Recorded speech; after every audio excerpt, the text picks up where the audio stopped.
this week's Wellness Wednesday, we're taking a look at pediatric vaccines. It appears vaccine hesitancy is leading to an outbreak of childhood diseases, most notably measles. Now, the good news, Mississippi hasn't recorded any cases so far, but you can't get too comfortable. Joining us now is Dr. Brittany Odom with West Point Children's Clinic to tell us why vaccines are so important. How are you doing, Dr. Odom? I'm doing well. Thank you for having me today. And thank you for being here with us. Now, when it comes to West Point Children's Clinic, what is it that you're seeing right now when it comes to our most vulnerable population? Yeah. So thankfully, we're getting towards the end of flu season, the end of RSV season.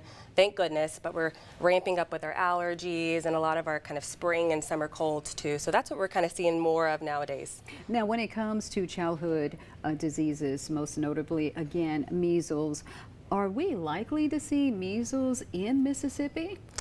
I hope not, but it is surely possible. Our neighboring states around us, Tennessee, Louisiana, Arkansas, have all reported cases, and we right now are in the midst of one of the worst outbreaks we've seen in nearly 30 years. So it's surely possible. So we'll see. Okay. Now, when it comes to measles, just tell us a little bit about this disease, if you can. Yeah. So measles is a very contagious virus. It's spread throughout the air. It typically starts with fever, runny nose, cough, red eyes, and then the classic measles rash that goes from head to toe. Usually you can be, contagious even before a lot of these symptoms even start. And so that's why it's very important to be protected, because you don't really know what's going to be, you're exposed to while you're out and about. Now, of course, there is the MMR vaccine. Tell us a little bit about that and how effective is that vaccine? Yeah, the MMR vaccine is one of the most effective ones that we have. So it is typically given at around age 1 and then around age 4 as part of the childhood vaccine schedule. And it offers about 97% protection against measles. So it's one of the best ones we have to offer.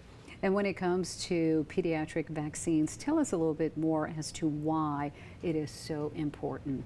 Oh, it's imperative. It's one of the best inventions that science has ever given us. So it helps our children fight off disease. It helps protect the children and protect their parents and the community at large. It also can reduce healthcare costs as well. It's really important in preventing these big outbreaks that we're seeing across the country right now too. And what is your hope as a doctor? Yeah, so my hope is that these little ones grow into being healthy, functioning adults, and a big part of that is preventing serious disease, and that comes with their childhood vaccines and preventing some of these more preventable things that we're starting to see pop up now. Okay. Anything else you want to say, Dr. Odom, before we let you go? Oh gosh, just thank you for being here. And if you guys have any questions, of your doctors or healthcare professionals, please ask. Look for the information in the right places when it comes to vaccines. It's a hot topic right now, so just make sure you're looking in the right spots. All right, then. Thank you so much, Thank Dr. you. Odom, for joining us.